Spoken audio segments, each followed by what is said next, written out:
ndodhur në Kosovë. Në shkolla, Po në universitet. Ky ka ndodhur. kudo, Ky ka ndodhur edhe te politikanët. Je sheh që dhe politikanët ateistë të cilët janë normalizuar me këto situata dhe po ju duken si partner, si disave atje në Perëndim që kanë bashkëpunim. Pra, ky është problemi. Pra një herë ta shon heroin kombëtar të godet aty ku të ka godit armiku me shekuj. Dhe e sheh që reagimi është i keq, pastaj tërhiqet, jo, po nuk e pa ta bashkë kështu. Ta godet ftyrat më të rëndësishme emblematike që janë me renome botërore.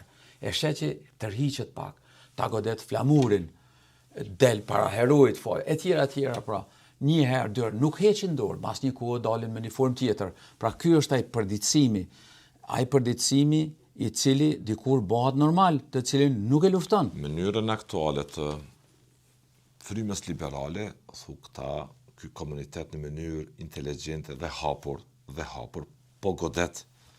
Absolutisht në mënyrë jashtëzakonisht të suksesshme. Vllazëria muslimane për 2 vjet i bën 100 vjet. Është një organizatë e cila ka kaluar me sferët dhe problemeve që i ka pas. Domthonë shumë janë munduar ta zhdukin dhe në secilën herë ka qenë më e suksesshme, më në rritje, ka përfituar njëherë. Pra, është një inteligjencë e jashtëzakonshme, e kapaciteteve njerëzore, e kapaciteteve biznesore, e kapaciteteve misionore, e kapaciteteve humanitare.